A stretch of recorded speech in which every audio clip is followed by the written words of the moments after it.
Okay, so welcome to CECS 228. In this lecture video, we're going to be considering proofs part 2, which is an introduction to proof techniques. And so in part 1, we took a look at the rules of inference.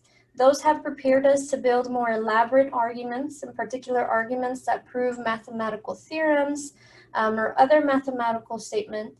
A theorem is a mathematical statement that's considered extremely important or fundamental, usually due to its universal application or to its contribution to other conclusions. In this section, we're going to be covering 4 of the many methods of proofs, starting with direct and indirect proofs. And the 2 types of indirect proofs that we'll be taking a look at are going to be proofs by contraposition and proofs by contradiction, which are very popular. And then the last type of proof will be a proof by cases. If you are reading along with the textbook, which I highly encourage that you do, this is from sections 1.7 and 1.8 from Discrete Mathematics 8th edition by Rosen. So we'll start by looking at a direct proof. A direct proof of a conditional statement P implies Q, or if you're considering some type of propositional 2 propositional functions, P of n and Q of n. So you have for all n, P of n implies Q of n. Then a direct proof has 3 main steps. You start by assuming P, or the condition, or P of A is true for some arbitrary element in the domain. And then you apply axioms, definitions, previously proven theorems, together with the rules of inference, to build a valid argument proving that Q is also true. Okay, so you start at the condition or the premise, and you try to build an argument to get to Q, the conclusion, by applying rules of inference and definitions, axioms, other theorems. Finally, when that is done, you can simply state the conclusion. Hence, if P is true, Q is also true, and we're allowed to conclude that the implication P implies Q is true. So we're going to apply that with the following example. But before we do, I want to make a couple comments about notation and what is an even number and what is an odd number mathematically. So as far as notation is concerned, I'm going to be using this symbol a lot. This is the is in symbol. So if you see something like X is in A, this is simply to be understood as X is in the set A, or X is an element from the set A. Then the set of integers is represented both in this textbook and in most math textbooks as a bold Z, a bold capital Z.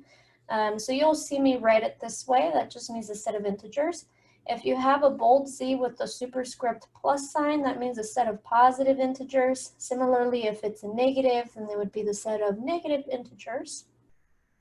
But these are some of the ways that I might use it. I might write, for instance, K is in Z, and that just simply means K is an integer. Or K is in Z plus, and that means K is a positive integer. If you see A comma B is in Z, that means A and B are both integers. Or we might mix it with quantifiers, such as there exists Q in Z, meaning there exists an integer Q. And usually it'll be followed such that it satisfies some conditions. And so this notation I'm going to be using throughout. And then the other thing that I want to make a note of is what is an even integer versus what is an odd integer. Okay, so any number of the form 2 times k, where k is an integer, so there's that notation, where k is an integer, is called an even number. Okay, so for instance, if you think of any even number, maybe like 8 is the product of 2 times 4. If you think about 12 is the product of 2 times 6. Okay, so the definition of an even number is it can be divided by 2, which also means that it can be factored into 2 times some other integer. And now if you think of the number line, integers on the number line, integers always alternate between even and odd, right? So 1 is odd, then 2 is even, then 3 is odd, then 4 is even, so on and so forth. And that pattern continues well for forever. So an odd number, if 2 times k is an even number, then any number of the form 2k plus 1, where k is an integer, will be an odd number. So for instance, if we think of 9, 9 is an 8 plus a 1, and 8 can be written as a 2 times a 4. So a 9, we could essentially write it as a 2 times 4 plus 1. If we think of 11, 11 can be written as a 2 times 5 plus 1. So it has that form 2 times some number, which is going to give you an even number, add a 1, and you'll get the resulting odd number. Okay, and now with that in the back of our minds, let's try example 1. Example 1 reads, give a direct proof of the theorem if n is an odd integer, then n squared is also odd. Okay. So again, remember what the 3 steps are. You start by assuming the premise. And the premise here would be n is an odd integer. In fact, what I'll go ahead and do is I'll color code this. Okay, so that's my P. Premise, and then n squared is odd would be my conclusion.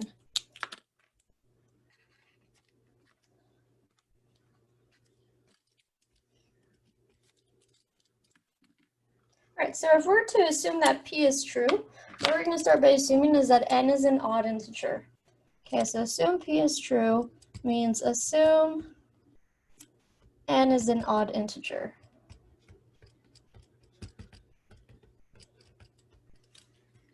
Okay, then for step number 2, we want to use axioms or definitions or other theorems. I think in this case, it's easiest to simply start by using what is the definition of an odd integer. And well, if n is odd, that means that there has to exist some number k, so hence there exists some integer k such that n is equal to 2k plus 1. And actually, I'm going to change my wording here a little bit. Instead of saying hence, because we are making this assumption, I'll say then. So under this assumption that n is an odd integer, then there must exist some integer k such that n is equal to 2 times k plus 1. Now, what does that mean for n squared? Well, if I square n, that means that I also have to square the 2k plus 1. And if I write the definition of a square, it means the product of the base with itself. And then if we distribute what that is, we would get a 2k times a 2k, which is a 4k squared. Then we would have a 2k times a 1, which is a 2k. A 1 times a 2k, which is also a 2k, for a total of 4k. And then a 1 times a 1, which is a 1. Okay, and then from here, I can pull out a 2 to be left from the first 2 terms, to be left with 2k squared plus 2k, and then plus 1. Okay, so again, I'm just grouping these 2 terms, and from those 2 terms, I'm pulling out a 2. Now, why am I pulling out a 2? Well, let's remember the goal. What is it that we are trying to reach? We're trying to reach the conclusion that n squared is odd. So in order to show that n squared is odd, I need to show that it's of the form 2 times some integer plus 1. Yeah, so that's what I'm trying to do here. I'm trying to say, well, it's going to be 2 times something plus 1. The last thing that I need to say, or that I need to do before I'm able to reach that conclusion that it's odd, or that this represents an odd number, is to make sure that this is an integer.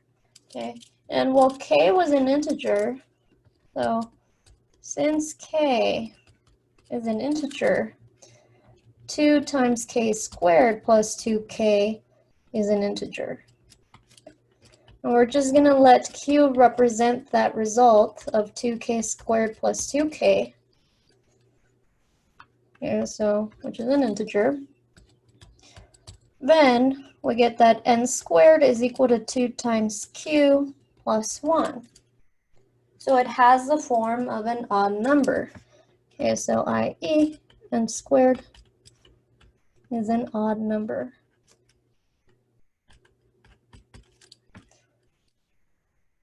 Okay, so finally, we've made it to step number 3, which is to state the conclusion, because at this point, this is already q. So now we can simply state, hence, if n is an odd integer, we can, well, q, n squared is also an odd integer. Thus, the implication holds.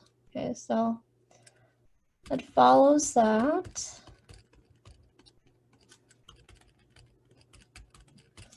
if n is odd, then n squared is odd. And that is my last step. Now, usually in a proof, when you've reached the end, we like to end it with a solid box. And that's just simply to state, and the theorem is proven. Okay, let's take a look at another example. In this case, this is going to deal with proofs by contraposition.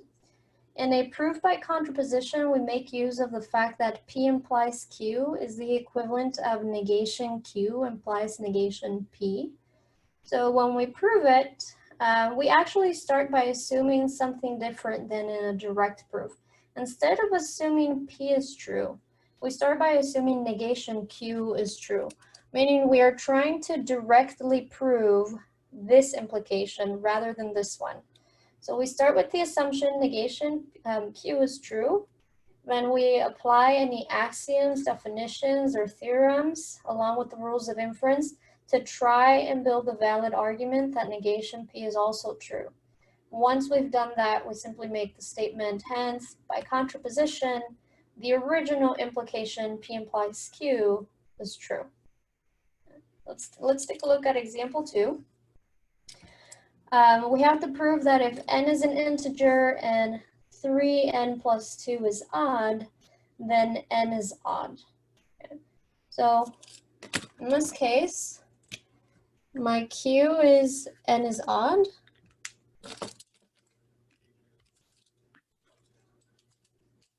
My p is 3n plus 2 is odd. Technically, it would also be n is an integer, but that doesn't have too much of a contribution as much as 3n plus 2 is odd.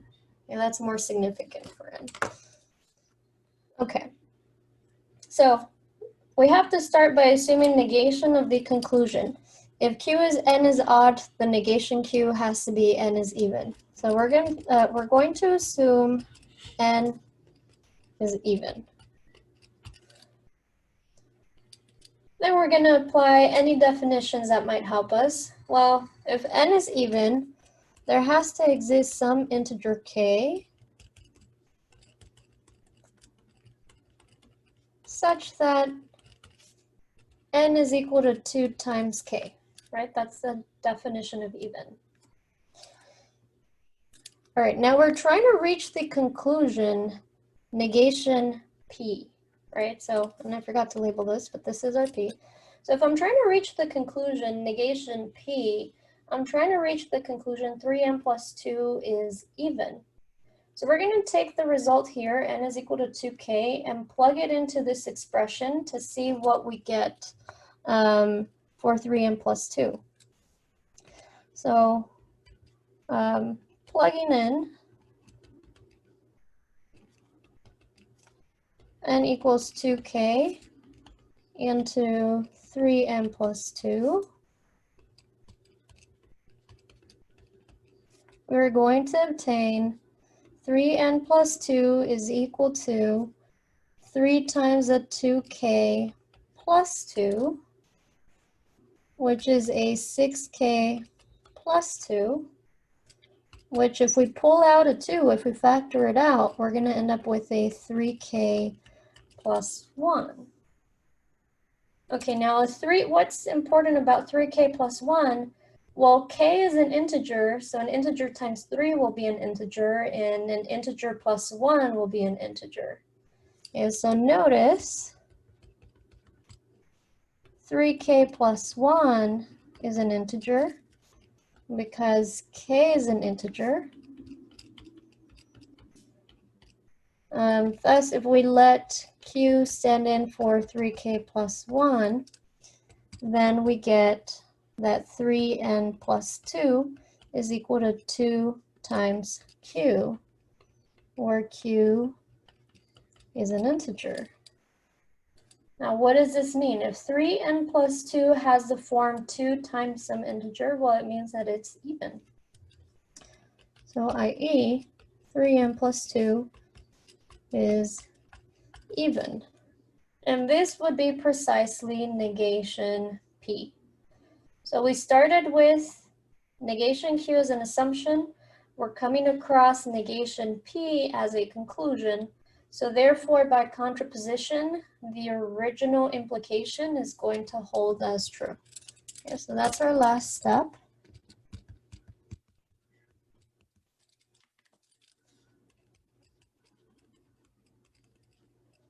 By contraposition, if 3n plus 2 is odd, then n is odd.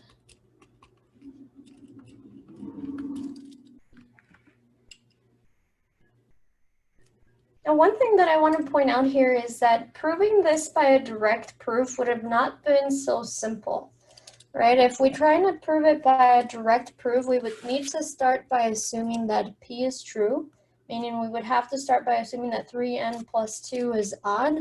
And so we would need to have something like 3n plus 2 is equal to 2k plus 1, where k is some integer. And then if we try to solve for n, because we are trying to come up with a conclusion that involves n, I would subtract the 2 from both sides to get 3n is equal to 2k minus 1. And then I would have to divide by 3, which would give me a third times 2k minus 1. Okay. And so since n is supposed to be an integer, okay, so notice that was one of the assumptions that we made, that n is an integer. This would make it very difficult to prove that 2 times k minus 1 divided by 3 is going to give us an integer, and not only any integer, but an odd integer. Yeah. So this would be a lot harder to prove by direct proof. Contraposition here makes our job a lot easier.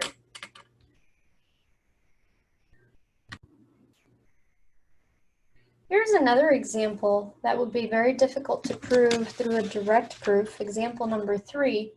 Proof that if n squared is even, then n is even. Okay, so instead of proving it by direct proof, which I encourage you to try, we're going to do it by contraposition. So that means that we're going to start by assuming that negation q is true, and then coming to conclusion negation p is true. Okay, so again, let's just first label what is our q and p. My q is n is even.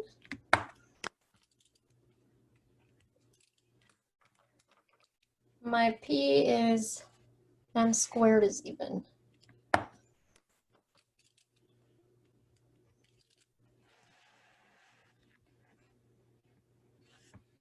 All right, so negation q would be the statement that n is odd. So we're going to assume n is odd.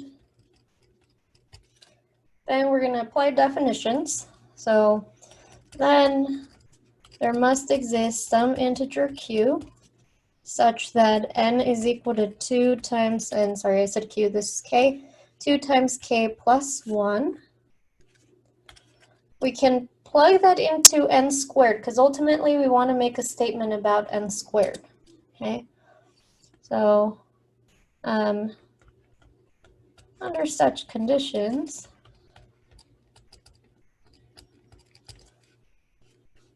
n squared would be 2k plus 1 squared which means that n squared is going to be 2k plus 1 times 2k plus 1, which we worked out earlier, and that was a 4k squared plus 4k plus 1.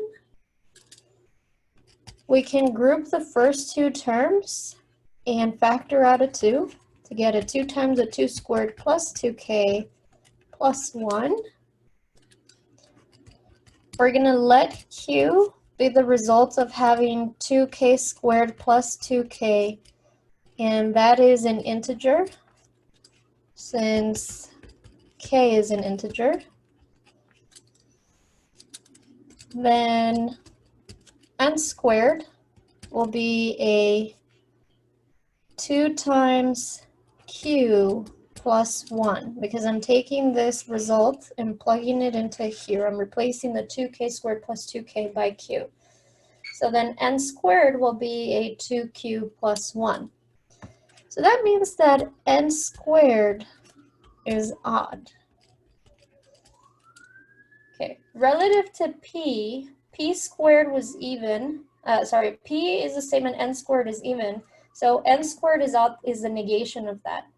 So by assuming negation q, we come to the conclusion negation p. Hence, by contraposition, the original implication will hold.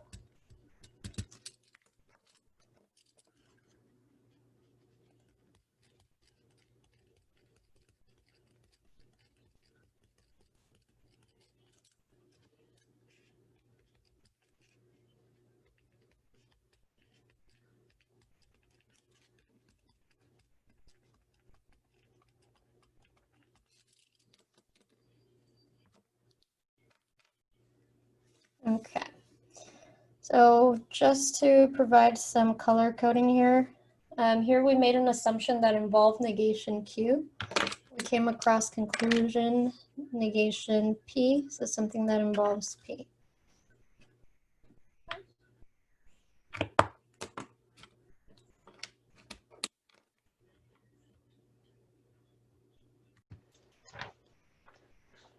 Now, before I continue to the next type of proof, I just want to point something out regarding proofs by contraposition. In this definition, we mentioned that we make use of the fact that P implies Q is equivalent to negation Q implies negation P. Now, this is something that you can prove by using a truth table, or you can also refer to the tables of logical equivalences. Take a look at table 7. In table 7, the second equivalence is precisely the one that contraposition uses. And that is, if P implies Q, the negation Q implies P is expressing the same thing logically. All right. Now, the reason why I'm mentioning that is because the next type of proofs by contradiction, also use an equivalence law from table 7. In a proof by by contradiction, we make use of the fact that P implies Q is equivalent to negation P or Q. And that would be actually same table 7, but the first equivalence law. So what we try to do in a proof by contradiction is we try to prove that the conditional statement P implies Q is true by proving that P and negation Q is false. Now, if you're wondering, well, why would that be an equivalent thing to do? Well, let's see. If we are trying to show that P implies Q is true, that is the same thing as trying to show that negation P or Q is true, which is the same thing as trying to show that negation of this statement, negation P or Q, is false. And then using De Morgan's laws, we would get negation of negation P and negation Q is false. And then negation of negation cancel out to have just P and negation Q is false.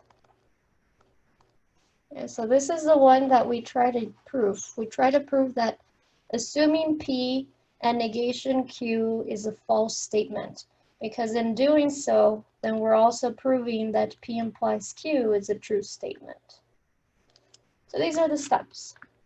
We start by assuming that P is true, but Q is false, or in other words, that negation Q is true. Then we show that the conjunction of these actually lead to a contradiction. Okay, so it actually means that P and negation Q is false, which is this goal here. And then once we've done that, we can say, well, since P and negation Q leads to a contradiction, meaning to a false statement, it follows that P implies Q must be true. And this is a little bit of a typo. Usually we just like to write the right pointing arrow as we have up here. So example number 4. Give a proof by contradiction of the theorem: if 3n plus 2 is odd, then n is odd. Okay, so again, this is our Q, n is odd. This is our P, 3n plus 2 is odd. In the proof by contradiction, we start by assuming P. So we're going to assume that 3n plus 2 is odd. And we also assume that negation Q is true. So that would be, and n is even. And so assume P and negation Q. Assume 3n plus 2 is odd and n is even. Well, then what? Then we can show that that's going to lead to a contradiction. So here I'm just going to rely on the only thing that I have as a resource, which is the definition of even. Okay, so if n is even,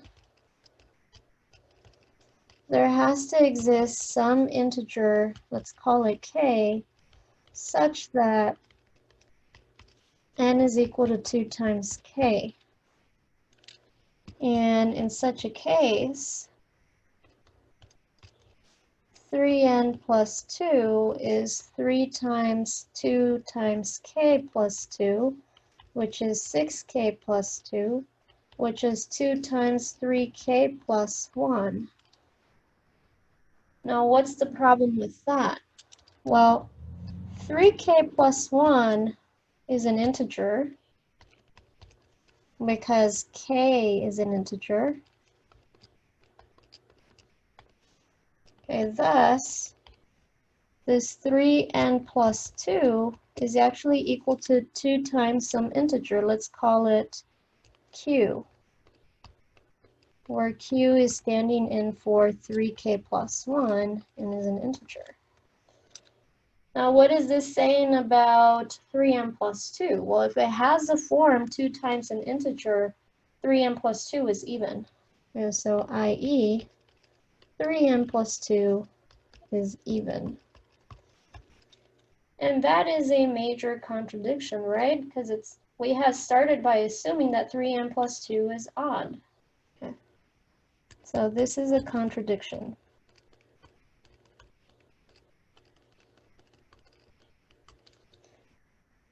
Okay, so since assuming 3n plus 2 is odd and n is even leads to that contradiction, it follows that the implication must be true.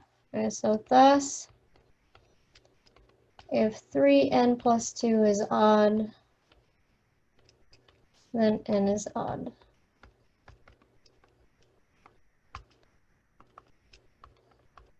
And I think I've been forgetting to write my boxes for the other proofs, but we're just going to end the proof there. Okay, now there are some instances in which we won't have an implication as part of the statement that we're trying to prove, like in example number 5. Okay, so prove that square root of 2 is irrational by giving a proof by contradiction. So when that is the case, then you think of it just having, instead of having a premise and a conclusion, you only have a conclusion. In a proof by contradiction, you negate the conclusion and try to show that it leads to contradiction. So here, I'm treating the statement square root of 2 is irrational as my Q. and I want to assume negation of that, so I'm going to assume that square root of 2 is rational. Okay, so let me just highlight. Square root of 2 is irrational. That's Q. It's the conclusion. And I'm going to start by assuming negation of the conclusion. So that would be assume the square root of 2 is rational. Okay, now what does that mean, irrational versus rational? Well, irrational means that it cannot be written in fraction form. And there's no two integers, a and b, such that if you take a over b, that'll give you the square root of 2. So then rational means that it can be written as a fraction. Okay, so assume that the square root of 2 is rational. By definition,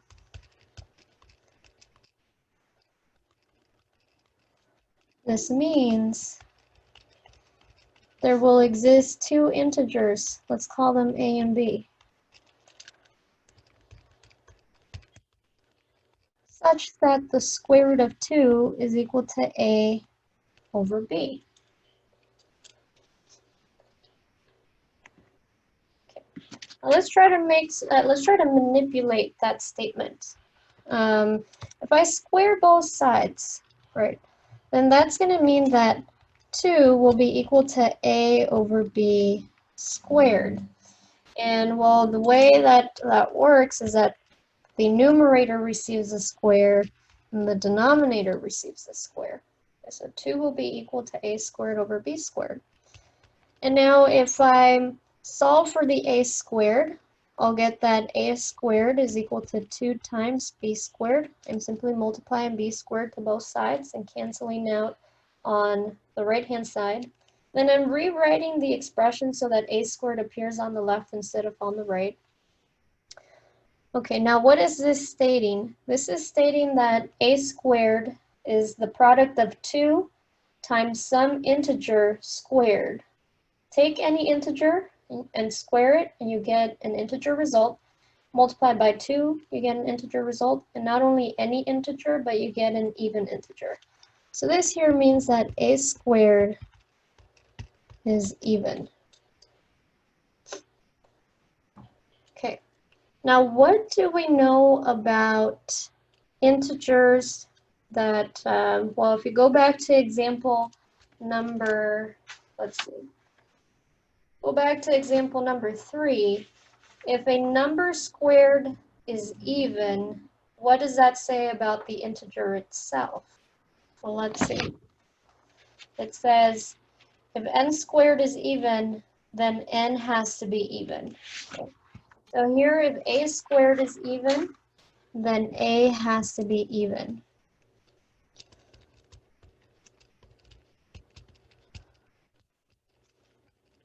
Here we are referring to example 3, which we have already proven. Now, what does that mean by definition?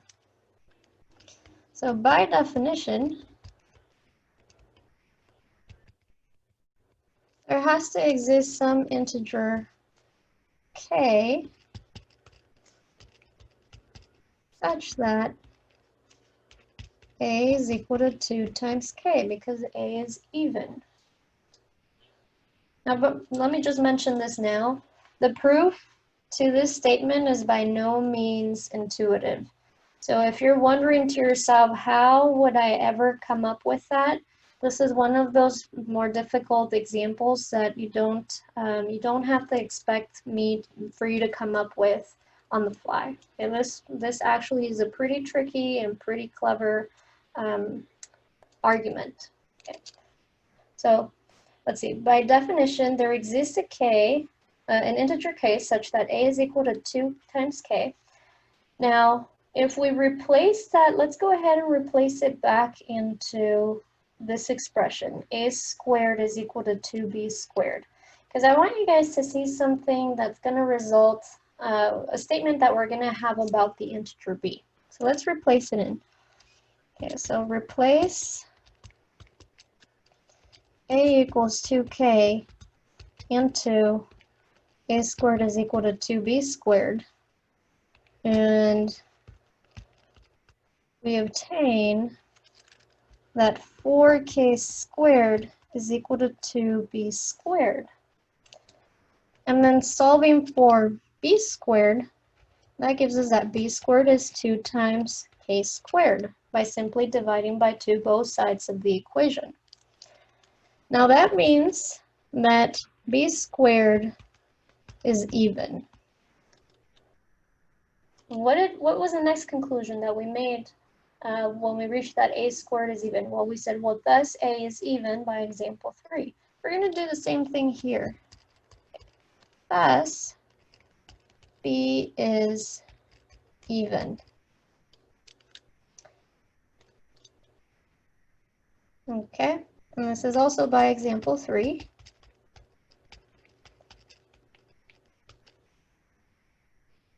So if a and b are both even, remember we said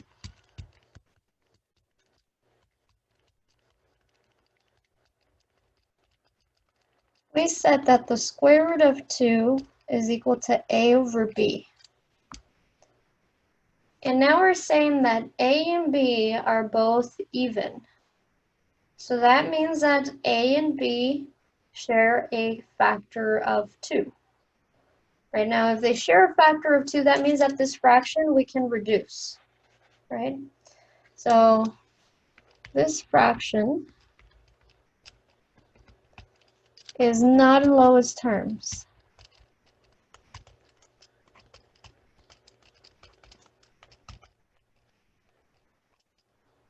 It can be reduced.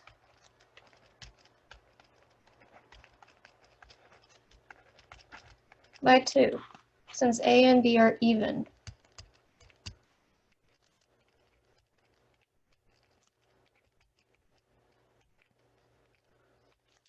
Okay. Well, what's the problem with that? The problem with that is that we would come across a fraction, let's say once we reduce it. So for instance, let's say a was 2 times k, right? Here we said b is even. We didn't say what b is equal to, but let's say that b is equal to 2 times q now, where q is an integer. Then the square root of 2 is going to be a over b, which is a 2k over 2q. The 2's cancel. We end up with the k over q. But then we can form exactly the same argument that we did for a and b with k and q. What I mean by that is we can square both sides, end up with a 2 is equal to k squared over q squared, multiply both sides by a q squared to get k squared is equal to 2q squared, come across the conclusion that k squared will be even, and eventually that q squared will be even, and that k and q will both be even, and we'll say, well, that is not reduced either. We have to continue reducing. You're actually going to be stuck in what's similar to an infinite loop. Okay? That's never going to end. You're always going to be able to divide that by 2.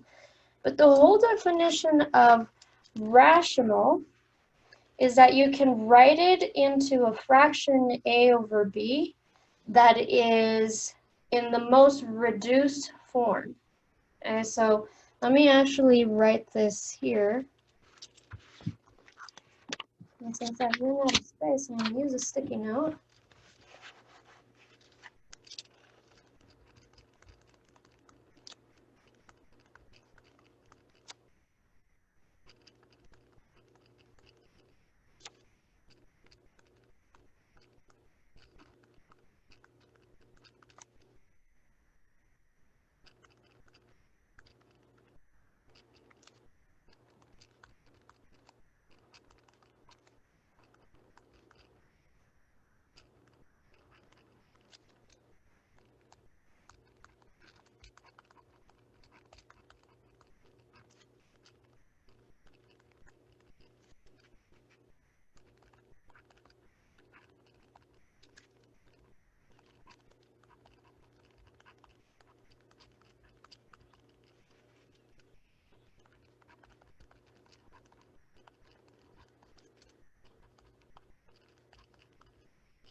So now that we have that written down, what is a contradiction?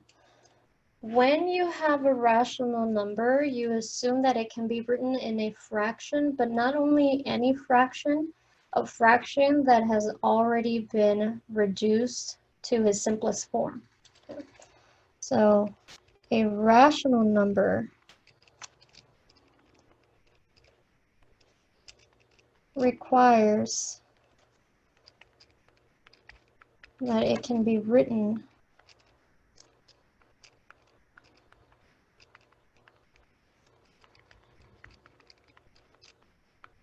in the form a over b, where a over b is irreducible. So i.e. is in simplest terms or lowest terms.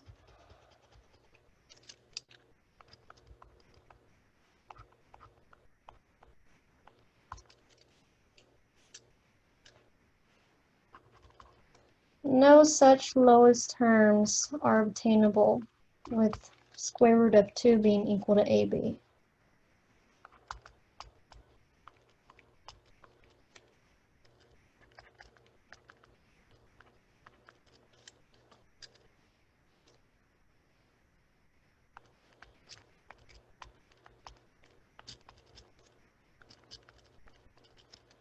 Thus, we have a contradiction.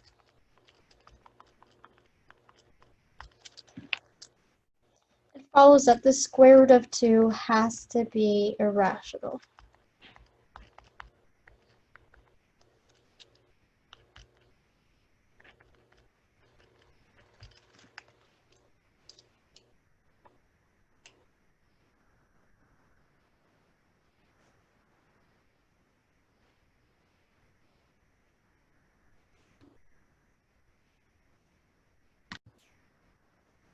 And the next type of proofs are proof by cases, also known as proof by exhaustion. And so the way that these work is that we try to check what are all the possible cases of a statement that is part of a theorem. Then we prove each of those cases using the most appropriate method, and those methods can be any of the ones that we just discussed. So it could be either by direct proof, by contraposition, or by contradiction. What you want to be careful though, and this is a very common mistake, I know it's very faint on my screen, but hopefully you can see it a little better on your lecture notes. Word of caution is that it's a common mistake to want to prove a theorem using cases by only drawing conclusions from a few examples. Unless you consider all of the possible examples, this is not sufficient. An analogy that the textbook uses is trying to prove that a computer program is always going to produce the desired output by only testing some values. This does not prove the correctness of your algorithm. Maybe it gives you a little bit of a hint that it's working in the way that you want it to, but it doesn't necessarily show you or is a fireproof way of knowing that it's going to work in every single case. Okay, so this, the reason is this says nothing about the rest of the values. So to prove a theorem by cases, you must ensure that you consider all possible different scenarios. And often, I think that's probably the most difficult part of a proof by cases is knowing how to break up or how to come up with the different cases of the statement. So in example 6, they're asking us to prove that if n is an integer, then n squared is going to be greater than or equal to n. So what the key or the hint that works many times is to take a look at what is the conclusion of what you're trying to prove. Then take a look at when is the conclusion or the reasons why that conclusion is true change. When does it change? So for instance, if n squared is greater than n, that is true in two different cases or two different circumstances. One possibility is when n squared is greater than n. Okay. So if that is satisfied, then this conclusion is true. The other possibility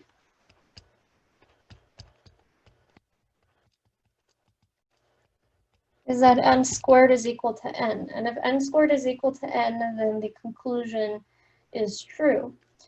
So now, based on these two possibilities or on these two different reasons why this expression can be true, we now take a look at the domain.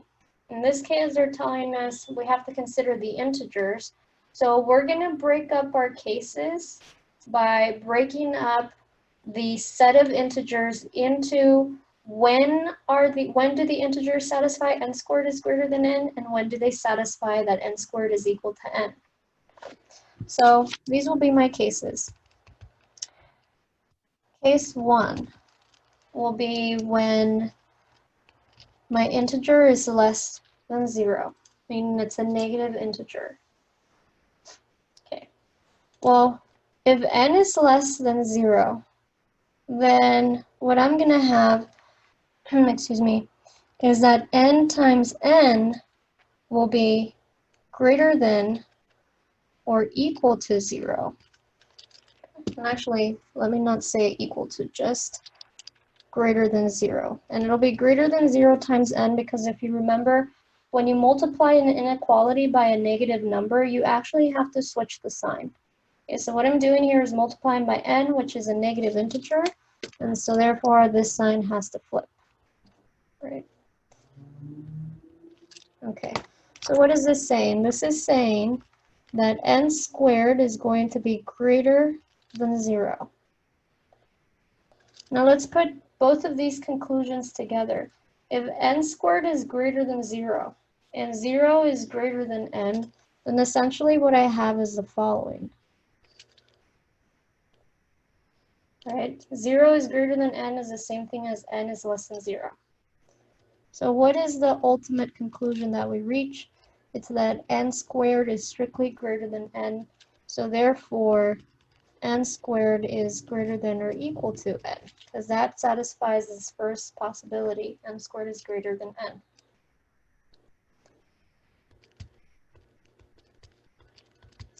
And let's take a look at case number 2. Case number 2 will be when n is 0 or 1. And now why 0 or 1? Well, because when n is 0 or 1, then we go into the second possibility for satisfying the expression. That is 0 squared is equal to 0, and 1 squared is equal to 0. To 1. So in that case, in both of those cases, n squared is equal to n, which means that n squared is still greater than or equal to n. And then my final case, case 3, and that's when n is greater than 1. Well, when n is greater than 1, again, I can multiply both sides of the inequality. So n times n will be greater than, in this case, we don't change the inequality. We don't change the inequality, we don't flip it, because we're multiplying by a positive number, right? If it's greater than 1, it's 2 or greater. So you can multiply both sides without having to change the inequality. Well, in that case, we get n squared is greater than n, which satisfies that n squared is greater than or equal to n.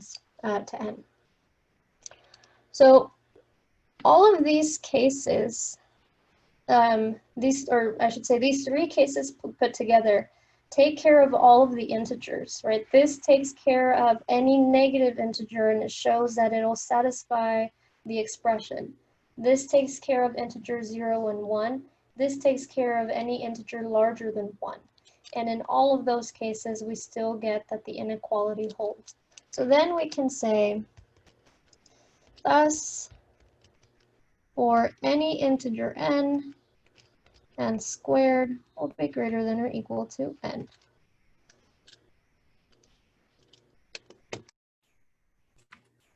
Okay, here is another statement that we're going to prove by cases.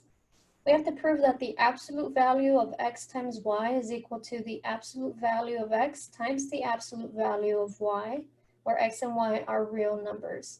And so before we begin, I want to take a look at what is the definition of absolute value.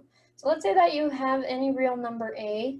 The absolute value of a is defined to be just the real number itself if that number is either positive or 0. And it's going to be negative of that real number if a is less than 0. So here are a couple of examples. Let's say that we're trying to find the absolute value of 3. Well, since 3 is positive, it falls into this first case of the definition, right? Which means that it's simply the number itself. So absolute value of 3 is 3. If we're trying to find the absolute value of -3, on the other hand, that is going to fall into the second category of the definition where the number is negative, and according to that, it should be negative of that number. So I'm actually skipping a step here. Let me just write in what that step would be. It would be negative of -3, which is going to give us a positive 3. So that's absolute value. And now, to determine what are the cases that are necessary in order to prove this statement, we want to see what are the different possible definitions or results of the absolute value for this equality. So absolute value of x is going to change depending on whether it's positive, negative, or 0. And same thing for absolute value of y. So I'm going to go ahead and consider cases where x is positive and y is positive, where x is positive and y is negative. So all of those possible combinations we're going to consider. Starting with the combination where either x is 0 or y is 0, where at least one of those two numbers is 0. Well, if x is 0 or y is 0, one conclusion that we can make is that the product is going to be 0, right? And that means that absolute value of x times y will be 0. The other conclusion we can make is that absolute value of x, well, we don't really know what it's going to be. It might be x, it might be 0, but let me actually just consider the product. I'll consider the product absolute value of x times absolute value of y. And since one of these is 0, the whole product will be 0.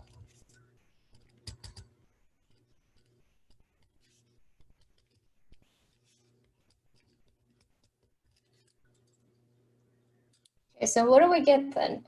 Absolute value of the product is 0, and absolute value of x times absolute value of y is 0. So that means that they're equal to each other. Okay.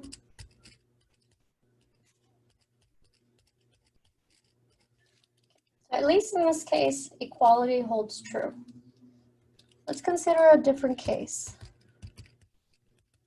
When x is positive and y is positive.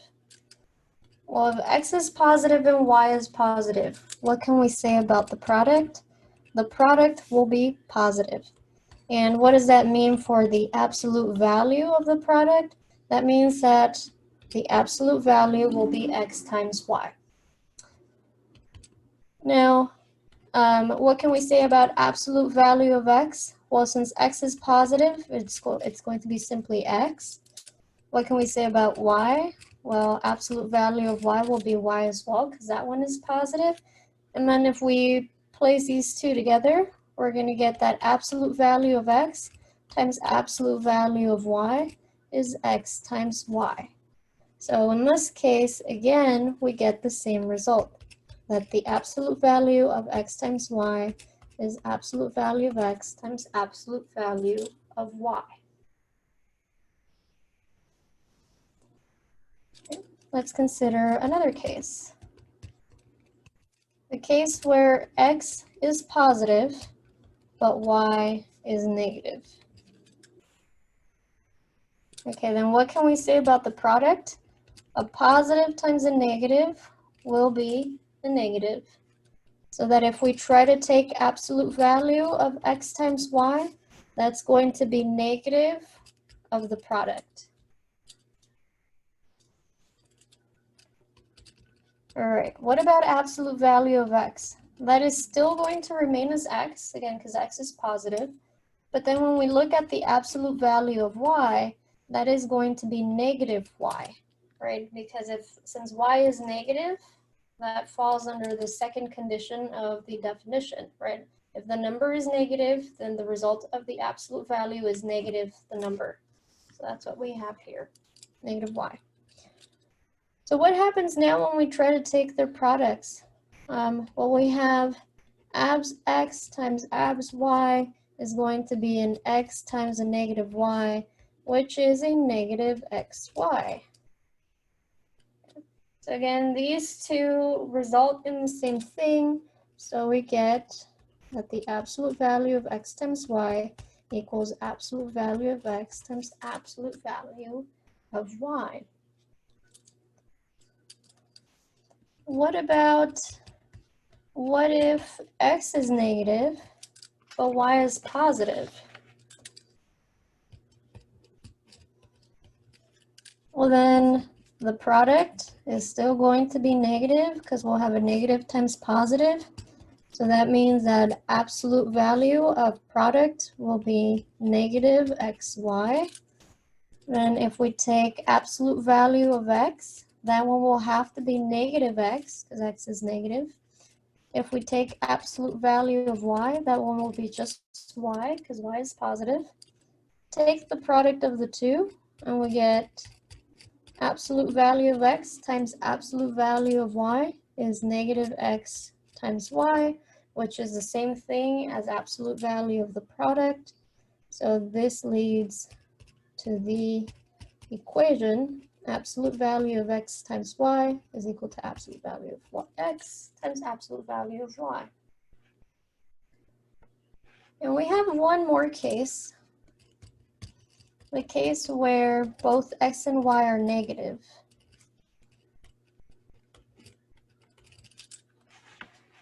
In such a case, the product is going to be positive because negative times negative is positive, which means that absolute value of the product will be just the product itself, x times y. If we take absolute value of x, that'll be negative x, because we have a negative number for x. Absolute value of y will be negative y.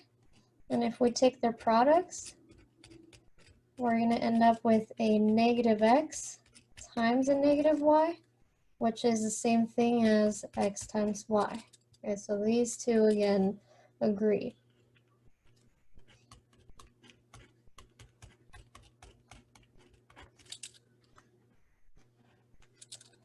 Right, so that takes care of all possible combinations for values between x and y, positive and negative combinations. And then the cases where you have x being 0 or y being 0 is taken care of in this first case. So for any real number, then, the equation is true. So thus, for any real number, and I should say any real numbers, because we have two, x and y, absolute value of x times y is equal to absolute value of x times absolute value of y.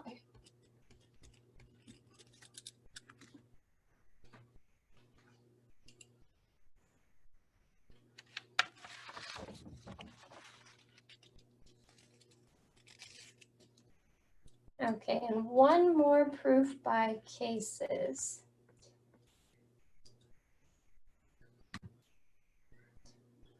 Example 8, show that there are no solutions in the integers x and y of x squared plus 3y squared is equal to 8. Okay. So for this one, again, the first thing we should try to do is try to determine how many cases we're going to need, and then we can see how we're going to prove each case. But in this case, what I want to take a look at is, since 8 is a pretty small number, it's something that we could probably exhaust all the integers, exhaust all possible integers that could potentially fit into this equation. And so what I mean by that is, notice that x squared, the term by itself, is less than or equal to 8 for x being 0, plus or minus 1, or plus or minus 2, right? Anything above that is going to be greater than 9. So it wouldn't make sense that if I'm adding to anything greater than 9, a positive number, right, or a non-negative number, because this is potentially 0 or positive. Y squared is going to be positive or 0.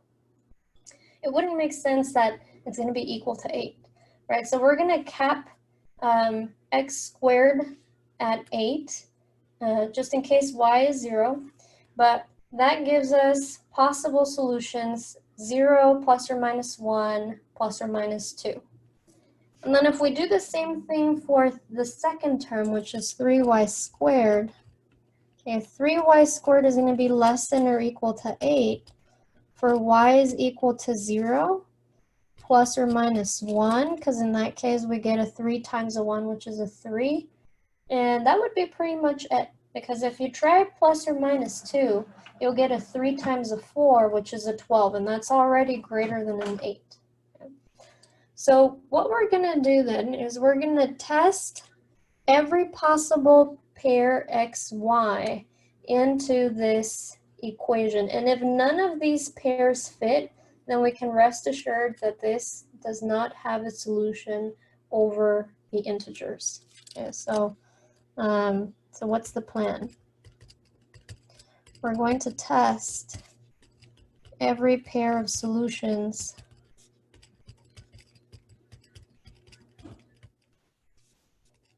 x comma y using these values.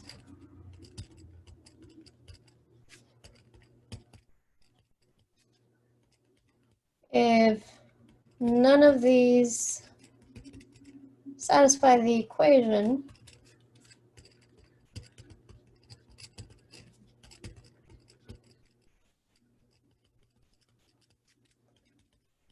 then we can rest assured there are no integers that satisfy the equation.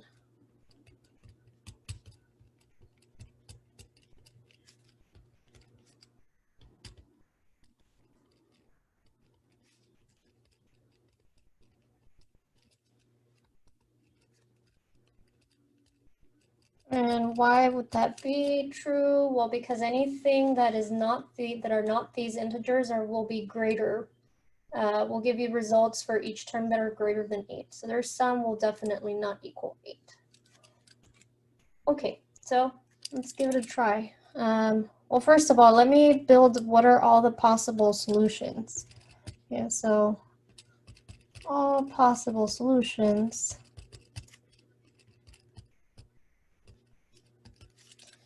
would be an x value of 0 with y value of 0, an x value of 0 with y value of plus or minus 1. In this case, this is technically two pairs, 0 with positive 1 and 0 with negative 1. But since replacing either positive or negative into the equation for y doesn't really make a difference because of the square, I'll just leave it as one ordered pair. But know that there are two condensed into one here. Then I could have plus or minus 1 for x paired with 0 for y, or plus or minus 1 for x and plus or minus 1 for y. Finally, I could have plus or minus 2 for x paired with 0 for y, and plus or minus 2 for x paired with plus or minus 1 for y. So we're going to be looking at 6 different cases for each of these ordered pairs. And again, this one has 2 ordered pairs condensed into one. This one has 4 ordered pairs condensed into one, because we could have plus 1, plus 1, negative 1, plus 1, negative 1, negative 1. So we're gonna, or the other way, I think those were all 4, yeah. So let's try all the cases. Okay, so case 1, we're gonna test 0, 0. We'll get a 0 squared plus a 3 times a 0 squared, and that's 0, which is not 8. So 0, 0 is not a solution. Case 2, 0, comma, plus or minus 1. That's going to give us 0 squared plus 3 times a plus or minus 1. Again, I'm kind of being a little sloppy here and considering two values at the same time to cut down the work, but that's because it doesn't matter whether this is positive or negative. When we square it, we'll still just get a positive 1. So 0 plus a 3 will give us a 3, and that is definitely not an 8. Then for the next case, I'll test the points of the form plus or minus 1 comma 0. So we'll have a plus or minus 1 squared plus a 3 times a 0 squared, and that'll just be a 1, right? Because positive 1 squared is 1 and negative 1 squared is 1, and that's definitely not 8. Next case, we have plus or minus 1, plus or minus 1. So plus or minus 1 squared plus 3 times a plus or minus 1 squared. That's going to be a 1 plus a 3, which is a 4, which is not 8. Next case, plus or minus 2 comma 0. That would be a plus or minus 2 squared plus a 3 times a 0 squared, and that's going to be a 4, which is not 8.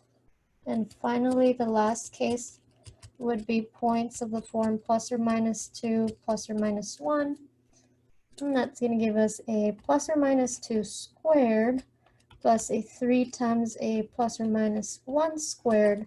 This will be a 4 plus a 3. That'll give us a 7, which is not an 8. And so we've exhausted all of the possibilities, all of the possible integers whose sums could have given us something that is less than 8 or equal to 8. None of them work, so therefore we can say that there are no solutions in integers x and y. Hence,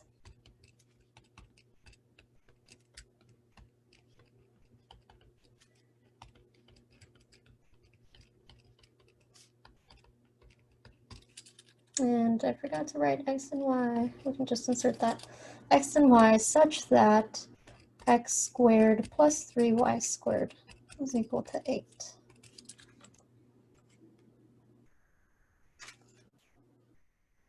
So the last two topics that I want to discuss as part of these set of lecture notes are disproving statements and possible mistakes in proofs. So for disproving statements, if we suspect that a statement is false, we can always disprove it by showing a counterexample. And so more specifically, if you are given a statement for all x p of x, and you're thinking to yourself, no, that's actually false, it suffices to find a single element of the domain, let's call it A, and then just show that P of A is false. And then by showing that P of A is false, you're automatically showing that for all x, P of x is a false statement. So let's try that with this next example. Show that the statement, every positive integer is the sum of the squares of two integers, is a false statement. So essentially, what you're trying to do is find at least just one positive integer and show that there are no sum of squares that will give you that positive integer. Okay. So let's start with the smallest positive integer. For instance, we could try it with 3, right? 1 wouldn't work because 0 squared plus 1 squared gives us 1. 2 wouldn't work as a counterexample because a 1 squared plus a 1 squared gives us 2. But 3, well, the squares that are smaller than 3 would be a 0 and 1. And no possible combination of adding 0 and 1 would give us a 3. Okay, so let's try that. So consider positive integer 3.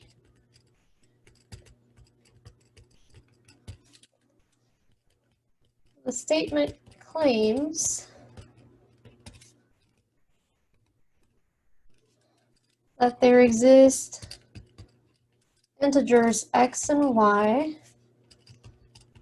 such that x squared plus y squared is equal to 3. Well, though that would require that both x and y are either 0 or plus or minus 1. Okay, so this requires x squared is less than or equal to 3 and y squared is less than or equal to 3. So i.e. That x is equal to 0 plus or minus 1, or y equals 0 or plus or minus 1.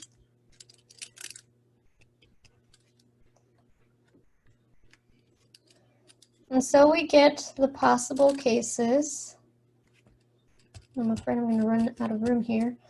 But we're going to have the cases where we have 0 for x and 0 for y, in which case 0 squared plus 0 squared is 0, and that's not 3. We're going to have the case where we have 0 for x plus or minus 1 for y, and that's going to give us 0 squared plus a plus or minus 1 squared, which is 1, and that's not 3. The next case would be if we have plus or minus 1 for x and 0 for y, and similar idea, plus or minus 1 squared plus 0 squared gives us 1, which is not 3.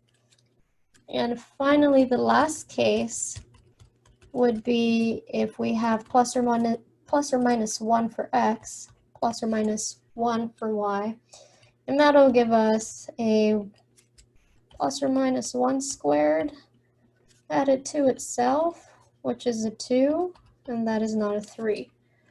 So that means we've exhausted all of the possible numbers that could have given us maybe a sum equal to 3. Anything outside of that, those integers are only going to give sums that are larger than 3, which means that the statement failed for the positive integer 3.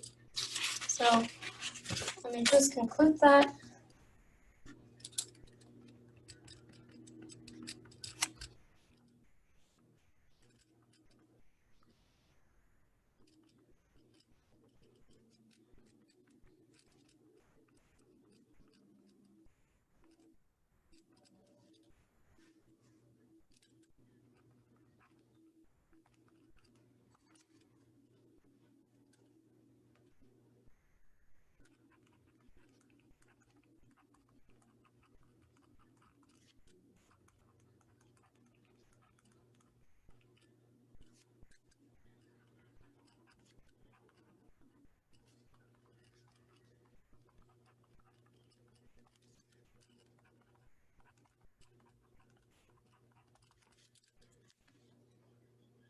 Okay, so we've proven it's false by simply showing one counterexample, and that is enough.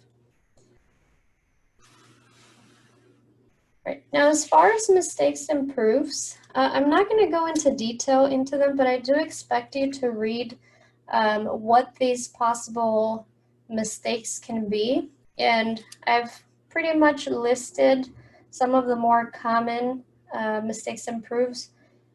The first one being arithmetic mistakes. So somewhere along the line, maybe you added incorrectly or subtracted incorrectly. Basic algebra mistakes, and I encourage you to take a look at example 16 on page 93. Some logical mistakes, same thing, go to example 17 and 18. Circular reasoning mistakes, where you assume the conclusion. That's actually very common, so that would, if you want to see an example, you can take a look at example 19 on page 94. And then making unwarranted assumptions. For that, you can take a look at examples 8 and 9 on page 101.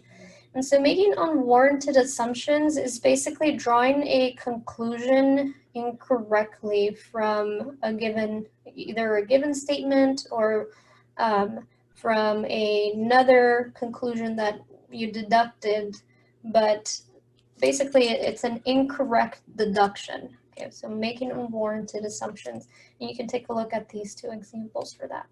Okay. right, so that's it for today's lecture. Like always, if you have any questions, please make sure that you jot those down and you bring them into our next live meeting. Have a wonderful day.